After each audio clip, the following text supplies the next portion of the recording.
Anda pasti sering banget kan dengar istilah elit global. Entah itu di berita, media sosial, atau mungkin di obrolan-obrolan. Istilah ini tuh kayaknya selalu diselimuti misteri dan kontroversi. Tapi sebenarnya apa sih yang kita maksud dengan elit global? Nah, ini nih, pasti familiar banget sama teriakan yang kayak gini kan? Biasanya muncul setiap kali ada krisis besar di dunia. Oke, di sini kita akan coba bedah bareng-bareng klaim yang kedengarannya sensasional ini, kita telusuri sampai ke akarnya. Oke, dari teriakan-teriakan yang penuh emosi tadi, yuk kita mundur sedikit ke pertanyaan yang paling mendasar. Sebenarnya, siapa sih yang kita bicarakan waktu kita nyebut elit global? Apa mereka ini benar-benar ada? Atau cuma tokoh dalam cerita konspirasi? Nah, untuk bisa menjauh itu, kita perlu memisahkan dua hal yang sering banget tercampur aduk. Mana yang cuma narasi konspirasi, dan mana yang merupakan analisis akademis berdasarkan fakta dan data. Coba deh kita lihat perbandingannya. Kelihatan banget kan bedanya? Di satu sisi, narasi konspirasi itu ngomongin soal satu kelompok yang solid, jahat, punya agenda rahasia buat ngendaliin dunia. Simple banget. Tapi di sisi lain, analisis akademis ngelihatnya jauh lebih rumit. Ini soal jaringan kekuasaan yang kompleks, yang isinya orang-orang dengan kepentingan yang kadang malah saling bertabrakan. Jadi bukan satu komando. Oke, kita mulai dari dasarnya dulu ya. Apa sih sebenarnya elit itu? Secara definisi, elit itu konsep yang nyata. Ini merujuk ke sekelompok kecil orang yang punya porsi kekuasaan atau kekayaan yang jauh lebih besar daripada mayoritas orang. Ini fakta sosial, bukan fiksi. Dan ini bukan ide kemarin sore loh, ada bidang studi akademisnya sendiri yang disebut teori elit. Intinya, teori ini bilang kalau di masyarakat manapun, kekuasaan itu ya cenderung ngumpul di puncak, di tangan segelintir orang.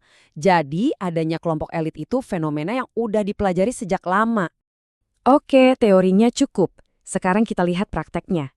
Siapa aja sih kelompok-kelompok di dunia nyata yang sering dikaitkan atau dituding sebagai elit global ini? Yuk, kita lihat beberapa contohnya. Pertama, ada World Economic Forum atau yang lebih kita kenal sebagai WEF. Ini organisasi beneran yang tiap tahun ngumpulin orang-orang paling berpengaruh di dunia di satu tempat namanya Davos. Tujuannya yaitu diskusi dan membentuk agenda global. Saking berpengaruhnya, orang-orang yang sering datang ke sana sampai dapat julukan kelas Davos. Tapi penting buat dicatat, pengaruh WF ini bukannya tanpa perlawanan. Ada juga gerakan tandingannya, seperti World Social Forum, yang justru sangat vokal mengkritik agenda WF dan memperjuangkan keadilan sosial. Ini nunjukin kalau di tingkat global pun ada pertarungan ide dan gagasan. Selanjutnya, ada lagi nih yang lebih misterius, Bilderberg Group. Ini adalah pertemuan tahunan yang super tertutup, cuma buat undangan khusus. Menurut mereka, tujuannya cuma buat diskusi informal off the record. Artinya, nggak ada keputusan resmi yang diambil, nggak ada pernyataan pers sama sekali sesudahnya. Nah, dari sini kebayangkan kenapa Bilderberg ini jadi pusat dari begitu banyak spekulasi. Sifatnya yang sangat rahasia, di mana para pemimpin dunia bisa bertemu tanpa ada catatan publik sama sekali, ya wajar aja kalau ini menimbulkan kecurigaan dan jadi bahan bakar yang subur buat berbagai teori konspirasi. Oke. Sekarang kita coba gali lebih dalam lagi. Apa sih sebenarnya kekuatan mendasar yang bikin pengaruh global itu bisa jadi sangat terkonsentrasi? Jawabannya bukan konspirasi, tapi sebuah proses yang sebenarnya kita semua alami setiap hari.